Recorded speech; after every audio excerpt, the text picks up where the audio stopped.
Friends, आज हम आलेख विधि से युगपत हल करना समझेंगे। इसके लिए हमने एक उदाहरण लिया है। x प्लस वाई बराबर 7 और x माइनस वाई बराबर 4। इन दोनों समीकरणों के लिए हम दो सारणियाँ तैयार करेंगे। दोनों सारणियों में हम 3-3 बिंदु लेंगे और उसका आलेख हम खींचेंगे। पहला समीकरण है x प्लस वाई बराबर 7। इसके लिए हम 3 बिंदु लेंगे।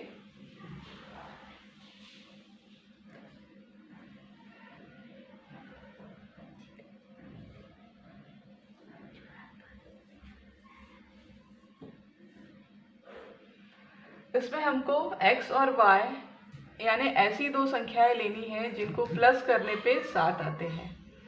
तो मैं ले रही हूँ 3 और 4, तो बिंदु बन गया 3,4। दूसरी संख्या मैं ले रही हूँ 6 और 1, तो ये बिंदु आ गया 6,1। तीसरा मैं ले रही हूँ 2 और 5, तो बिंदु बना 2,5। ये हो गया समीकरण x प्लस वाई बराबर 7 के लिए ये सारणी।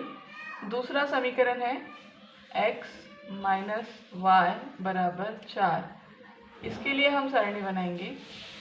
इसके लिए भी हम कम से कम 3 बिंदु लेंगे।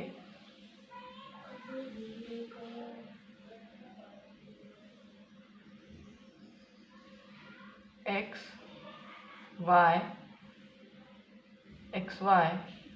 अब हमको x और y ऐसी संख्या लेनी है जिसमें पहली संख्या में से दूसरी संख्या को जब हम घटाएंगे तो हमको 4 मिलने चाहिए।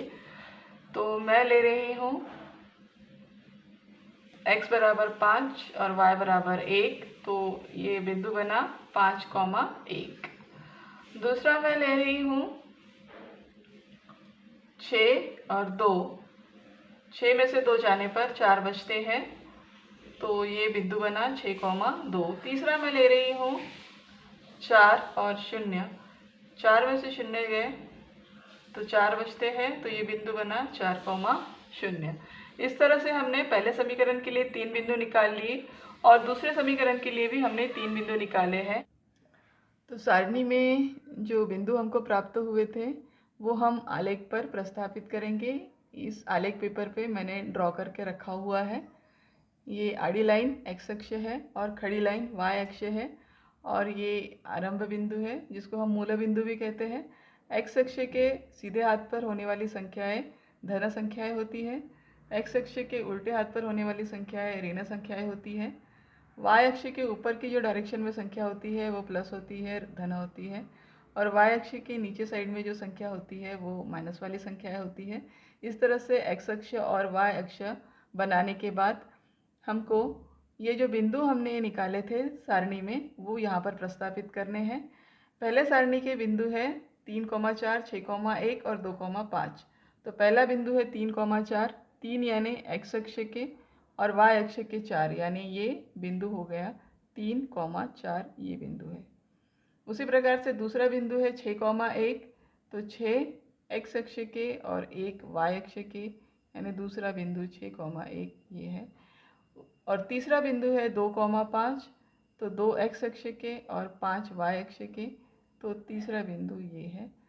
और इस प्रकार से हमको 3 बिंदु मिले हैं और तीनों को हमने एक स्ट्रेट लाइन में स्केल की सहायता से जोड़ दिया है और एक उसकी रेखा खींची है।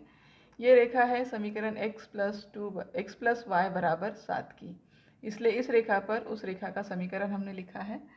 दूसरे सारणी से जो प्राप्त हुए बिंदु है उनको फिर हमने प्रस्तापित किया है इस आलेख पे। पहला बिंदु है 5,1, तो ये 5 और y अक्ष के 1, यानी ये वो बिंदु है।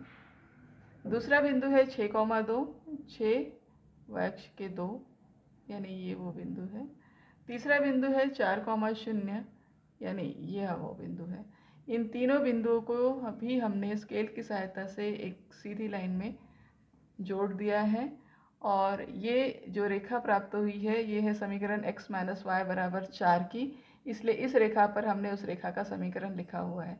अब ये जो दोनों रेखाएं एक दूसरे को इस बिंदु पर प्रतिच्छेदित करती है, तो इस बिंदु के x और y निर्देशांक हमने ज्ञात किए हैं। ये प्रतिच्छेदन बिंदु का x निर्देशांक है 5,5। ये 5 और 6 के बिल्कुल बीच में आया हुआ है। 5,5 इसका x निर्देशांक है। और y निर्देशांक देखेंगे कि y अक्ष पे ये 1 और 2 से बिल्कुल बीचों बीच 0.5 वाली लाइन पर आया है, यानी 1.5 ये इसका y निर्देशांक है। इसलिए x बराबर 5.5 और y बराबर 1.5 ये इस समीकरण का हल है। तो इस तरह से जब आलेख विधि से समीकरण हल करना हो तो इस प्रकार से हल करना है। ये बहुत ही आसान तरीका है आलेख विधि से युगपत समीकरण हल करने का। अगर आपको मेरा वीडियो अच्छा लगा हो तो इसे लाइक, शेयर और कमेंट ज़रूर कीजिए। धन्यवाद।